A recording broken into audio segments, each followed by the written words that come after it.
नमस्कार मेरे प्रिय मित्रों, उत्तर प्रदेश शिक्षक भर्ती सुपर टेट एग्जाम के लिए इस वीडियो के अंतर्गत आप सभी को एसएसटी प्लस ईबीएस के टॉप लेवल के 100 क्वेश्चन कराने वाला हूं। आप सभी को पता होगा सामाजिक विज्ञान और पर्यावरण के सिलेबस से पेपर में आपसे 10 क्वेश्चन 10 नंबर के पूछे जाएंगे। 10 नंबर का जो सिलेबस है वो आप कह सकते हो पूरा जीएस दिया गया है, जिसमें हिस्ट्री, ज्योग्राफी, पॉलिटी आपकी डाली गई है। तो 10 नंबर का आपका वेटेज रहेगा। वो 10 नंबर की तैयारी मैं आपको यहाँ पर कराऊंगा। यहाँ पर जितने भी क्वेश्चन आपको कराऊंगा वो सारे के सारे क्वेश्चन मैंने उत्तर प्रदेश शिक्षक भर्ती 2026 सुपर टेट को टारगेट में रखते हुए सिलेबस से मैंने क्वेश्चन को निचोड़ा है, अर्थात टॉप लेवल के क्वेश्चन मैंने सेलेक्ट किए हैं। वो भी सिलेबस वाइज रहेंगे, टॉपिक वाइज रहेंगे और सीरियल से रहेंगे। आइए इस वीडियो को शुरू करते हैं। पहला क्वेश्चन आपकी स्क्रीन पर, सौर मंडल का सबसे बड़ा ग्रह कौन सा है? उत्तर होगा बृहस्पति सबसे बड़ा है। सूर्य के सबसे निकट कौन सा है? सूर्य के सबसे निकट बुध हो जाएगा और इसको टाइम 88 दिन का लगता है सूरज का पूरा परिक्रमा करने में। अगर आपसे पूछा जाए सूर्य के दूरी के हिसाब से ग्रहों का क्रम, पहले नंबर पर बुध आता है, 1 नंबर पर बुध, दूसरे पर शुक्र, बुध शुक्र, पृथ्वी तीसरे नंबर पर, बुध शुक्र पृथ्वी, मंगल, बृहस्पति, शनि, अरुण, वरुण। ठीक है ना, ये होता है ग्रहों का क्रम। तो सबसे निकट कौन सा है? बुध है और इसको सबसे कम टाइम लगता है परिक्रमा करने में। लाल ग्रह किसे बोलते हैं? तो लाल ग्रह मंगल को बोलते हैं। पृथ्वी की जुड़वा बहन, भोर का तारा, सांझ का तारा या चमकीला ग्रह किसे बोलते हैं? तो शुक्र को बोलते हैं। सौर मंडल का सबसे बड़ा चंद्रमा गैनीमीड किसका उपग्रह है ना? गैनीमीड किसका उपग्रह है जो कि सबसे बड़ा है? तो ये बृहस्पति का हो जाएगा। किसका? बृहस्पति का हो जाएगा। पृथ्वी का एकमात्र प्राकृतिक उपग्रह क्या है? पृथ्वी के पास अकेला उपग्रह चंद्रमा है। क्या है? चंद्रमा है। अगला क्वेश्चन यहाँ पर देखो, सूर्य की ऊर्जा का मुख्य स्रोत क्या है? सूरज की ऊर्जा का मुख्य स्रोत क्या है? तो नाभिकीय संलयन इसकी ऊर्जा का मुख्य स्रोत हो जाएगा। पृथ्वी अपनी धुरी पर एक चक्कर कितने समय में पूरा करती है ना? यानी कि इसको घूर्णन काल भी बोलते हैं। एग्जैक्ट टाइम वैसे हम लोग बोल चाल में बोल देते भाई 24 घंटा का टाइम लगता है, लेकिन जो रियल टाइम है ना 23 घंटे 56 मिनट 4 सेकेंड का टाइम लगता है। ये एक्यूरेट टाइम यहाँ पर दिया गया है। और पृथ्वी अपनी धुरी पर घूमती है ना, इतना टाइम लगता है। धुरी पर घूमने को ही क्या बोलते हैं? घूर्णन गति बोलते हैं। घूर्णन गति के कारण ही पृथ्वी पर दिन होते हैं, रात होती है ना। 24 घंटे में 12 घंटे का दिन बोल लो, 12 घंटे की रात आप लोग कह सकते हो। घूर्णन गति के कारण पृथ्वी पर दिन व रात होते हैं। घूर्णन गति को दैनिक गति के नाम से भी जाना जाता है। ठीक, आगे देखो, सौर मंडल में कितने ग्रह हैं? छोटे से छोटे क्वेश्चन हमने डाले हैं ताकि कंफ्यूजन आपका खत्म हो जाए। फिर कठिन से कठिन भी क्वेश्चन डाले हैं। तो 8 ग्रह हैं, याद रखना 8 हैं, ना 8 से कम है ना 8 से ज़्यादा है। तो आपके सौर मंडल में बहुत अनंत ग्रह हैं, लेकिन ये एक दीर्घ वृत्ताकार पथ में निश्चित चक्कर लगाते हैं, इसलिए 8 हैं आपके। किस ग्रह के चारों ओर वलय अर्थात रिंग छल्ले पाए जाते हैं? तो भाई छल्ले शनि के चारों ओर पाए जाते हैं, ये याद रखना। और ये क्वेश्चन पेपर के लिए इंपॉर्टेंट हो सकेगा।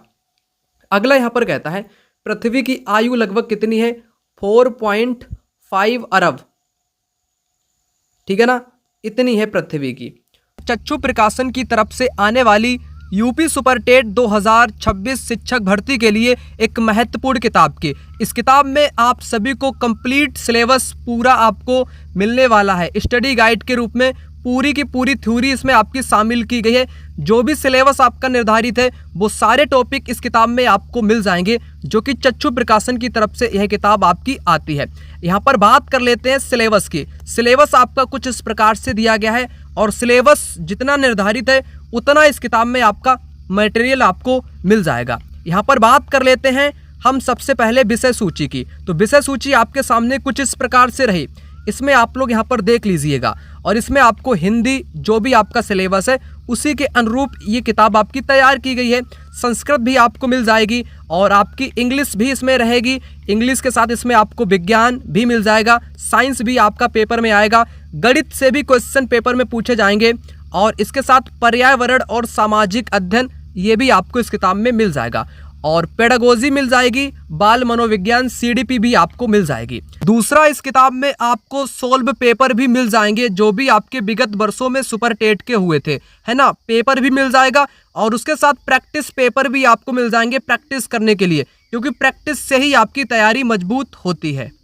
अगर आप लोग कॉम्बो पैक लेना चाहते हो, एक तो आपको स्टडी गाइड मिल जाएगी, दूसरी आपको प्रैक्टिस करने के लिए प्रैक्टिस सेट की किताब मिल जाएगी, क्योंकि तैयारी करने के लिए प्रैक्टिस सेट बहुत ज़रूरी है, उससे आपकी तैयारी मजबूत होती है। इन किताब को लेना कैसे है, लिंक डिस्क्रिप्शन बॉक्स में है, वहाँ से आप लोग इन किताब को खरीद सकते हैं। तो कौन सा विकल्प करेक्ट हो जाएगा? सी विकल्प इस क्वेश्चन का करेक्ट हो जाएगा। अगला यहाँ पर कहता है सौर मंडल का सबसे गर्म ग्रह कौन सा है? गर्म कौन सा है बताओ? मंगल, पृथ्वी, बुध, शुक्र। सबसे गर्म ग्रह, सबसे गर्म आपका कौन सा है? पृथ्वी सबसे गर्म है या बुध सबसे गर्म है? तो सूरज के जो सबसे नज़दीक होगा वही तो गर्म होगा। उत्तर क्या करोगे आप लोग? बुध को करोगे क्या उत्तर? उत्तर यहाँ पर आपका होगा शुक्र, है ना, बुध नहीं होगा, भले ही नज़दीक है, शुक्र होगा। शुक्र आपका चमकीला ग्रह भी कहा जाता है, ठीक है ना, और इसको पृथ्वी की बहन भी बोलते हैं, और इसको जुड़वा ग्रह भी बोला जाता है, और इसको भोर का तारा भी बोला जाता है, इसको सांझ का तारा भी बोला जाता है। इसके कई तो नाम है, आपको याद रखना पड़ेगा। अगला देखो यहाँ पर कहता है पृथ्वी से सूर्य की औसत दूरी लगभग 15 करोड़, कितनी? 15 करोड़ किलोमीटर। ब्लू प्लेनेट यानी कि नीला ग्रह किसे बोलते हैं? तो पृथ्वी को बोलते हैं, जिस पर हम लोग रहते हैं। अगला कहता है यहाँ पर सौर मंडल का सबसे छोटा ग्रह, सबसे छोटा आपका बुध है। पृथ्वी की सबसे ऊपरी परत को क्रस्ट बोलते हैं। पृथ्वी की 3 परतें हैं। ये अब दूसरा टॉपिक है आपका पृथ्वी की परतों वाला, पृथ्वी की आंतरिक संरचना वाला। जितनी भी बुनियादी बातें होंगी वो तो यहाँ पर आपकी कंसेप्ट और क्वेश्चन के माध्यम से मैं क्लियर कर ही दूंगा, कोई दिक्कत की बात नहीं है। पृथ्वी की 3 परतें, पहली होती है आपकी क्रस्ट, ऊपरी क्रस्ट, बीच वाली होती है मेंटल, मेंटल का मतलब पागल नहीं, ये परपटी का नाम है। लास्ट वाली आपकी होती है क्रोड, क्रस्ट, मेंटल, क्रोड। ठीक, बात क्लियर हो गई। इसको ऐसे भी लिख सकते हैं, सियाल, सीमा और निफे के नाम से भी जाना जाता है, ठीक है ना। सियाल में सिलिका, एल्यूमिनियम क्रस्ट में पाया जाता है, सीमा में सिलिका और मैग्नीशियम पाया जाता है मेंटल वाली में, क्रोड में निफे पाया जाता है, निकल और फेरस पाया जाता है। अभी क्वेश्चन आएंगे, जैसे क्वेश्चन यहाँ पर आया पृथ्वी में क्रोड, भाई मैंने क्रोड क्या बताया? क्रोड में है आपके निफे, निफे का मतलब क्या होगा? निकल होगा, और फेरस अर्थात लोहा, तो निकल फेरस पहले विकल्प में है, राइट आंसर हो जाएगा, ठीक है ना। और सिलिका एल्यूमिनियम किस में पाया जाएगा? तो सियाल में पाया जाएगा, SIAL, सियाल। सियाल का मतलब क्रस्ट वाली, जो सबसे ऊपर परत है, क्रस्ट। अब ये क्रस्ट 2 प्रकार की होती है, एक आपकी महाद्वीप की होती है, महाद्वीप की होती है, और एक आपकी सागर की होती है, महासागर की होती है। सागर वाली में मैग्नीशियम पाया जाता है, मैग्नीशियम सागर वाली में पाया जाएगा। ठीक, बात क्लियर। अगली देखो, पृथ्वी की आंतरिक संरचना में मेंटल की मोटाई 2900 किलोमीटर है, याद रखना, NCERT का ये फैक्ट है। ठीक, और ठीक है। स्थल मंडल लिथोस्फेयर में क्या शामिल है? स्थल मंडल जिसमें हम लोग रहते हैं, इसमें क्रस्ट और ऊपरी मेंटल आपका शामिल है। सिस्मोग्राफ का उपयोग किसे मापने के लिए करते हैं? तो भूकंप को मापने के लिए सिस्मोग्राफ का प्रयोग करते हैं। अगला देखो, भूकंप की तीव्रता मापने का पैमाना रिक्टर स्केल होता है। पृथ्वी के केंद्र में तापमान कितना होने का अनुमान है? कितना? 6000 होने का अनुमान है। ज्वालामुखी के मुख को क्या बोलते हैं? भाई क्रेटर बोलते हैं। और यहीं पे जब भर जाता है पानी वगैरह तो क्रेटर, झील का निर्माण हो जाता है, क्या बोलेंगे? क्रेटर बोलेंगे। ठीक, अगला देखो, चट्टानों के अध्ययन को क्या बोलेंगे? चट्टानों के अध्ययन को पेट्रोलॉजी बोलेंगे। क्या? पेट्रोलॉजी। संगमरमर किस प्रकार की चट्टान है? भाई संगमरमर का रूप बदलता है, तो संगमरमर रूप बदलेगी तो कायांतरित कहलाएगी। बेसाल्ट कैसा है भाई? बेसाल्ट आग्नेय है, वो भी आग्नेय में कैसा है? ये बहिर्वेदी है। कैसा? बहिर्वेदी। बहिर्वेदी बोले तो जब जो मैग्मा होता है ना, धरातल के ऊपर आ जाता है, जैसे दक्कन का पठार है वो बेसाल्ट चट्टानों से बना है, तो ये बहिर्वेदी आग्नेय का उदाहरण हो जाएगा। आग्नेय 2 प्रकार के होते हैं, एक आंतरिक होता है, एक बाहरी होता है। ये बाहरी वाला है बेसाल्ट, आंतरिक के अंतर्गत ग्रेनाइट आता है, याद रखना। ठीक, वही चैप्टर चल रहा आपकी पृथ्वी की आंतरिक, जिसमें चट्टानें प्राथमिक, द्वितीयक, तृतीयक यानी कि आग्नेय चट्टान, कायांतरित और अवसादी, उन्हीं से जुड़े क्वेश्चन है ना, क्योंकि सिलेबस के अकॉर्डिंग हम चल रहे हैं यहाँ पर। कोयला किस प्रकार की चट्टानों में पाया जाता है? कोयला भाई अवसादी में पाया जाता है, अवसाद में पाया जाता है। अवसादी को जीवाश्मी भी बोलते हैं, जीवाश्मी ईंधन या जीवाश्मी चट्टान भी बोल सकते हैं, ठीक है ना। कोयला है, पेट्रोलियम है, खनिज तेल है, ये सब इसमें पाया जाता है। ठीक, क्योंकि इसमें जीवों के अंश भी पाए जाते हैं। जितने भी मित्रों को भाई यार सुपर टेट का एग्ज़ाम निकालना है, आप सभी को है ना, नौकरी आपको लेनी है, टीचर बनना है, मास्टर मास्टराइन आपको बनना है, अध्यापक अध्यापिका आपको बनना है, इसीलिए तो आप लोग वीडियो देख रहे हो, है ना, इसीलिए तो देख रहे हैं आप लोग वीडियो।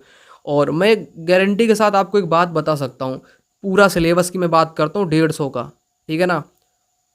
संस्कृत को छोड़ देना, जो मैं नहीं आपको पढ़ाता हूँ, संस्कृत को छोड़ देना, भाषा में है जो कि 40 नंबर का आएगा, लेकिन मैं पढ़ा सभी को दूंगा, ठीक है ना। गणित को भी यहाँ तक आपको पढ़ा दूंगा, साइंस को भी पढ़ा दूंगा यार, सीरियल से पढ़ाऊंगा, सभी टॉपिक को पढ़ाऊंगा, उनका पीडीएफ भी आप सभी को प्रोवाइड कर दूंगा, ठीक है ना। पीडीएफ भी प्रोवाइड करूंगा, क्लासेस का पीडीएफ, और जो भी नोट्स तैयार होंगे, आपकी हर प्रकार से मदद हो सकेगी मेरे माध्यम से, वो करूंगा।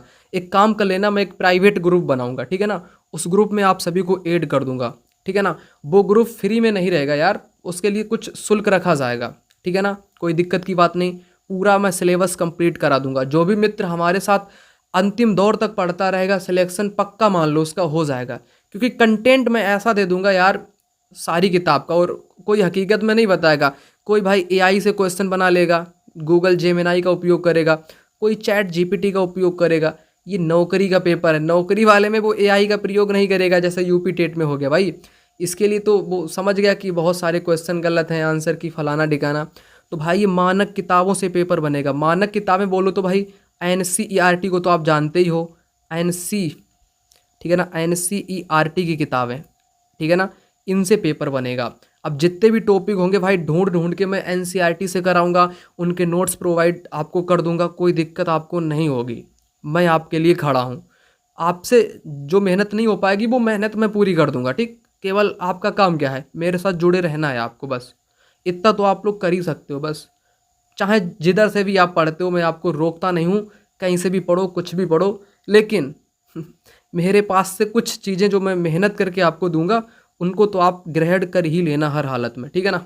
अगला देखो, टेक्टोनिक प्लेटों की गति के कारण क्या होता है भाई। प्लेटें जब टकराती हैं ना, ज्वालामुखी भी आते, पर्वत भी बनते हैं, जैसे विलोक पर्वत है आपका, है ना, ये बनता है, भूकंप भी आते धरातल पर, तो उपयुक्त सभी हो जाएगा। पृथ्वी की औसत त्रिज्या, ये एनसीईआरटी का पॉइंट है, ठीक है ना, छोटी मोटी किताब में नहीं मिलेगा। तो 6371 इस क्वेश्चन का जवाब यहाँ पर हो जाएगा, ठीक। अगला देखो, भूमध्य रेखा का मान कितना है, आप सभी को पता भाई, 0 इक्वेटर होता है इसका, 0 इक्वेटर, ये वाली बीच वाली रेखा जो पृथ्वी को उत्तरी गोलार्ध और दक्षिणी गोलार्ध में डिवाइड करती है, 0 इक्वेटर। कर्क रेखा का मान कितना होता है, 23.5 होता है भाई, उत्तरी गोलार्ध में होता है, और मकर का दक्षिणी गोलार्ध में होता है 23.5। ग्रीनविच रेखा किस देश से गुजरती है, यूके, उत्तरी अमेरिका से गुजरती है। यूके, यूके लिखा ना, यूके, यूएसए अलग है, ये उत्तरी अमेरिका होता है यूएसए, और यूके आप ब्रिटेन बोल लो, लंदन बोल लो, ठीक है ना, ये वाला यूके अलग है, ठीक, क्लियर बात। अगला, दो देशांतर रेखाओं के बीच की दूरी कहाँ पे सबसे अधिक होती है। देशांतर की बात की गई है तो ध्रुवों पर सबसे अधिक होती है या भूमध्य रेखा पर होती है। जवाब आपका होगा भूमध्य रेखा पर लंबी दूरी होती है, क्योंकि देखो चित्र बना लूँ मैं ऐसे, यहाँ पर सबसे लंबा होगा ये ध्रुवों पर, ध्रुवों की तरफ जाएंगे जाएंगे तो रेखा की लंबाई घटेगी, ध्रुवों पर सबसे छोटी होगी, बीचों बीच में सबसे बड़ी होगी भूमध्य रेखा पर। तो भूमध्य रेखा पर कैसी होगी, दूरी सबसे अधिक होगी। देखो यार, ज्योग्राफी जो है ना, ये रटने वाला सब्जेक्ट नहीं है। इतिहास में आप लोग रट सकते हो, लेकिन ज्योग्राफी रटने से नहीं चलता है, ये फिजिकल चीज़ है ना, भौतिक चीज़ है, ठीक है ना, तो इसको तो समझना ही पड़ेगा आपको। कुल अक्षांश रेखाओं की संख्या वैसे तो 180 है, लेकिन अगर ध्रुवों को भी ऐड कर लेते तो 181 आपकी हो जाती है। अगर ऑप्शन में 180 ना रहे तो 181 को टिक कर देना है, 181 ना रहे तो 180 को टिक कर देना है। अब देखते हैं क्वेश्चन पर, तो भाई 181 है राइट आंसर हो जाएगा आपका, ठीक। 1 डिग्री देशांतर को पार करने में पृथ्वी को कितना टाइम लगता है भाई, 4 मिनट का टाइम लगता है। 1 डिग्री बराबर कितने मिनट होते हैं, 4 मिनट होते हैं, ये बात याद रखना, ये याद रखने योग्य है, ठीक। क्योंकि भाई 24 घंटे में कितना चक्कर लगता है, 360 का लगता है। अब डिवाइड करो 24 घंटे, इधर उधर डिवाइड करोगे, 12 दूनी 24, 12 तियाँ 36, 2 से डिवाइड करोगे 15, ठीक है ना, अर्थात 1 घंटे में कितना, 15 डिग्री। अब 1 घंटे में कितने मिनट होते भाई, 60 होते, आप कहोगे 60 60 है ना, 60 मिनट, 60 मिनट बराबर 15 डिग्री, 15 चौके 60, तो 1 1 डिग्री बराबर 4 मिनट आपका आ जाएगा। कैलकुलेशन भी तो आप कर सकते हो क्योंकि गणित भी है इसमें। अब मकर रेखा का मान पूछा 23.5 हो जाएगा आपका दक्षिणी में।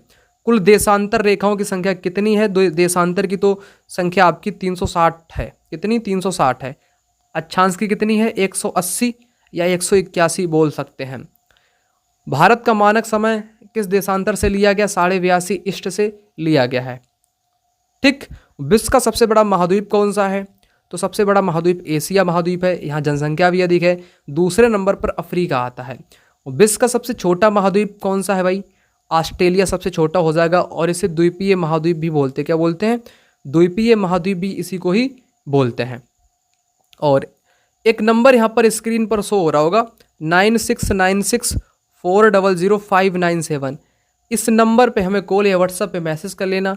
सुपर टेट के लिए जानकारी आपको पूरी की पूरी मिल जाएगी। ठीक है ना। अंध महाद्वीप किसे बोलते हैं? अंध महाद्वीप किसे बोलेंगे? अफ्रीका को बोलते हैं। विश्व का सबसे बड़ा महासागर कौन सा है भाई? प्रशांत। मेरियाना ट्रंच भी आपके प्रशांत महासागर में ही है। अगला देखो, रिंग ऑफ फायर प्रशांत महासागर में है। क्षेत्रफल की दृष्टि से दूसरा सबसे बड़ा महाद्वीप अफ्रीका हो जाएगा। कौन सा? अफ्रीका हो जाएगा आपका। अगला देखो, कौन सा महाद्वीप पूरी तरह दक्षिणी गोलार्ध में है? दक्षिणी गोलार्ध में कौन सा है? ऑस्ट्रेलिया, अंटार्कटिका, ए और बी दोनों। कौन सा जवाब होगा इस क्वेश्चन का बताओ? जो पूरी तरह से दक्षिणी गोलार्ध में है, दोनों है दक्षिणी गोलार्ध में। सी विकल्प इस क्वेश्चन का राइट। दुनिया की सबसे लंबी नदी भाई नाइल नदी या अमेजन नदी या गंगा या मिसिसिपी नदी, बताओ कौन सा होगा क्वेश्चन का जवाब? आप कहोगे कि सर यार नील नदी होगा, हमने बहुत बार पढ़ा है। बिल्कुल करेक्ट आपका जवाब हो जाएगा। एक क्वेश्चन देखो, जल आयतन की दृष्टि से सबसे बड़ी नदी कौन सी? जल आयतन की दृष्टि से पूछी जाए तो अमेजन को टिक करना है, लंबी पूछी जाए तो नील को टिक करना है। ठीक, ये बातें याद रखना। अगला, भूमध्य सागर को लाल सागर से कौन सी नहर जोड़ती है? स्वेज नहर जोड़ती है। पेंगुइन पक्षी मुख्य रूप से किस महाद्वीप में पाए जाते हैं? अंटार्कटिका में पाए जाते हैं। अटलांटिक महासागर का आकार कैसा है? ये आपके यस अक्षर के आकार का है और ये व्यस्ततम है। सबसे व्यस्त कौन सा है भाई? अटलांटिक महासागर सबसे व्यस्ततम है। और ये जो क्वेश्चन है ना, ये डायरेक्ट NCERT से उठाया गया है। ठीक, याद रखना इस बात को। और ये पेपर में आता भी रहता है। अटलांटिक यस अक्षर का आकार का है। बिल्कुल करेक्ट बात हो गई आपकी। और अटलांटिक महासागर की तटरेखा कैसी है बताओ? दंतुरित है। कैसी है? दंतुरित, ये भी याद रखना। मृत सागर डीड सी किन दो देशों के बीच में स्थित है? इंपॉर्टेंट क्वेश्चन है भाई। सर्वाधिक खारा पानी यहीं पे पाया जाता है, इजराइल और जॉर्डन। बी विकल्प राइट आंसर है यहाँ पर। अगला, विश्व का सबसे बड़ा द्वीप कौन सा है? सबसे बड़ा द्वीप ग्रीनलैंड सबसे बड़ा द्वीप। विश्व की सबसे ऊंची पर्वत श्रृंखला कौन सी है? तो एंडीज पर्वत श्रृंखला सबसे आपकी हो जाएगी। सबसे लंबी और ऊंची में अंतर है। देखो मुझसे क्या गलती हुई, यहाँ पर क्या बताना, विश्व की सबसे ऊंची तो आपकी हिमालय है, याद रखना। लंबी पूछे तो एंडीज को टिक करना। बातें दोनों क्लियर हो गई। लंबी पूछे तो एंडीज और ऊंची पूछे तो हिमालय, याद रखना इस बात को। अगला क्वेश्चन यहाँ पर कहता, माउंट एवरेस्ट की कुल ऊंचाई कितनी है? 8848.86 मीटर, पहला विकल्प करेक्ट। दक्षिण अमेरिका की सबसे लंबी पर्वत श्रृंखला कौन सी है? तो कौन सी हो जाएगी? एटलस, रॉकी, एंडीज या हिमालय? इस क्वेश्चन का राइट आंसर आपका हो जाएगा कौन सा?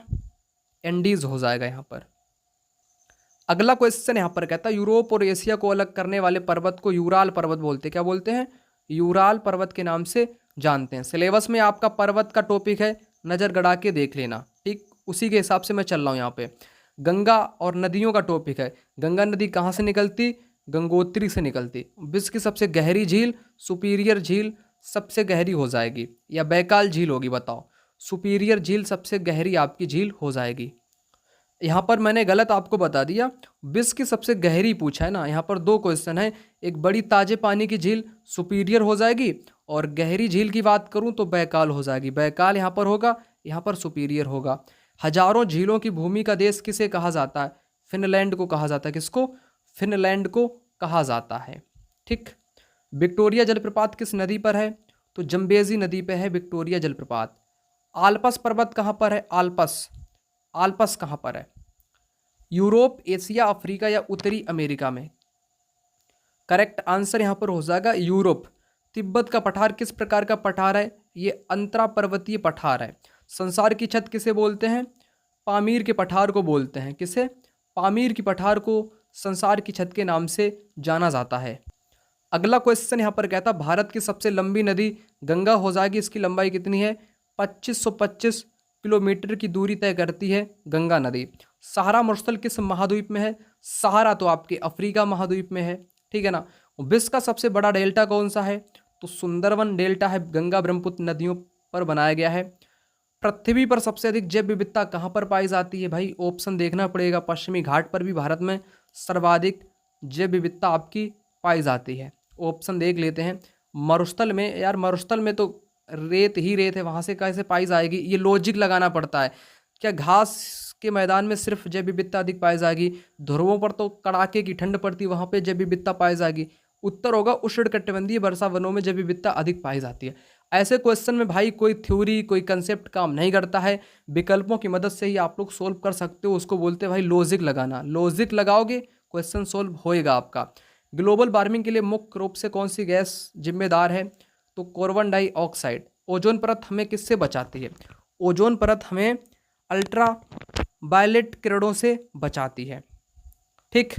प्राकृतिक गैस का मुख्य घटक क्या है? प्राकृतिक गैस का मुख्य घटक मीथेन है। पेट्रोलियम किस प्रकार की चट्टानों में पाया जाता है? तो हम ऊपर के क्वेश्चन में आपको अवसादी सेल के बारे में बताए। अवसादी सेल को जीवाश्म, इसमें जीवाश्म भी आपके पाए जाते हैं। पेट्रोलियम, खनिज तेल, डीजल, कोयला, ठीक। भारत का कौन सा राज्य खनिज संपदा के लिए प्रसिद्ध है? तो झारखंड प्रसिद्ध है। नवीकरण ऊर्जा, रिन्यूएबल एनर्जी स्रोत कौन सा भाई, जिसे पुनः बना लिया जाए, जल्दी उत्पन्न कर लिया जाए, है ना, और जल्दी खर्च भी ना हो, उसे नवीकरण बोलते हैं। नवीकरण का मतलब सौर ऊर्जा। कोयला एक बार जलाओगे तो हाथ में राख लगेगी, खत्म। क्योंकि कोयला, पेट्रोल, प्राकृतिक गैस को बनने में लाखों वर्षों का टाइम लगता है, पता है आपको। और ये तीनों किस में आते हैं? ये आते हैं अनवीकरण, अनवीकरण में आपके आते हैं। बात क्लियर? अगला देखो, पारिस्थितिकी तंत्र शब्द का सबसे पहले प्रयोग किस आदमी ने किया था? एजी टांसले ने किया था। यहां पर तंत्र की बात की गई, एजी टांसले। और अर्नेस्ट ने सिर्फ पारिस्थितिकी का प्रयोग किया था। पृथ्वी के फेफड़े किसे कहा जाता है? तो अमेजन वर्षा वन को पृथ्वी के फेफड़े कहा जाता है। चिपको आंदोलन किससे संबंधित है? वन्य जीव संरक्षण से संबंधित है। हीरा किस तत्व का अपरूप है? हीरा silicon, nitrogen, sulphur, carbon. Right answer होगा आपका कार्बन, क्योंकि कोयले में होता है भाई कार्बन, कोयला ही बनता है। हीरा क्या बनता है? हीरा बनता है, पता है ना आपको। तो क्या जवाब होगा आपका? कार्बन हो जाएगा ना। अगला क्वेश्चन, विश्व का सबसे बड़ा पक्षी शुतुरमुर्ग हो जाएगा। और शुतुरमुर्ग के सबसे पहले साक्ष्य कहाँ पर मिले थे? महाराष्ट्र का एक पटनेपुरा स्थल है, वहाँ से शुतुरमुर्ग के अंडे के छिलके के अवशेष मिले थे। प्रोजेक्ट टाइगर भारत में 1973 में आया। कब? 1973 में आया। पृथ्वी पर जल कितना प्रतिशत भाग महासागरों में है? तो महासागर में कितना है? महासागर में कितना है, ठीक है ना। पृथ्वी पर जल का कितना प्रतिशत महासागरों में है? 97% जल महासागरों में है। क्योंकि टोटल तो जल आपके पृथ्वी पर 100% होता है ना, कोई चीज़ अपने में संपूर्ण 100% होती है। 100% में से आपका 97% सागर के पास है, 3% जल इधर उधर है।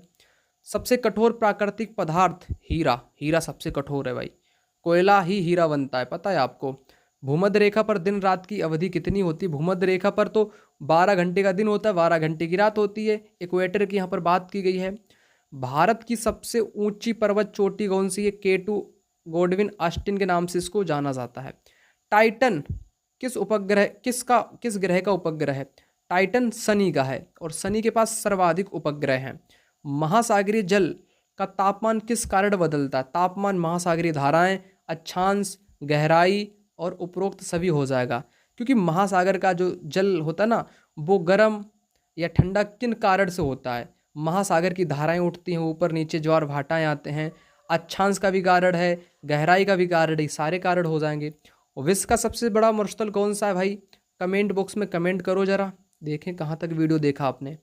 कमेंट बॉक्स में ईमानदारी से सभी लोग कमेंट कर देना आप लोग, ठीक है ना। 90 क्वेश्चन का आंसर क्या होगा? सूर्य की सतह का तापमान 6000 डिग्री सेल्सियस। कर्क रेखा भारत के 8 राज्यों से होकर के गुजरती है, ठीक है ना। 8 राज्यों से होकर के गुजरती है।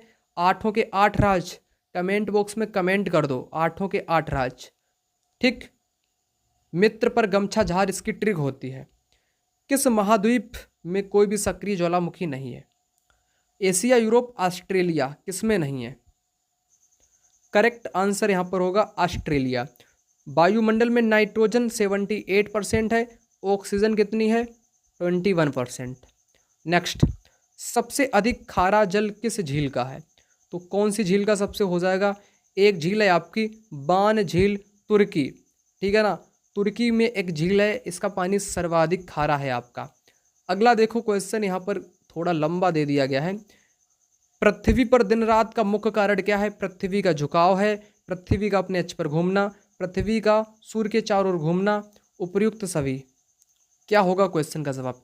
पृथ्वी पर दिन रात किन कारण से होते हैं? पृथ्वी के झुकाव के कारण होते हैं, या पृथ्वी का अपने अक्ष पर घूमना होता है? पृथ्वी का सूर्य के चारों ओर घूमना होता है, तो पृथ्वी का अपने अक्ष पर घूमना दिन रात होते हैं, और इसी को घूर्णन गति बोलते हैं। क्या बोलते हैं?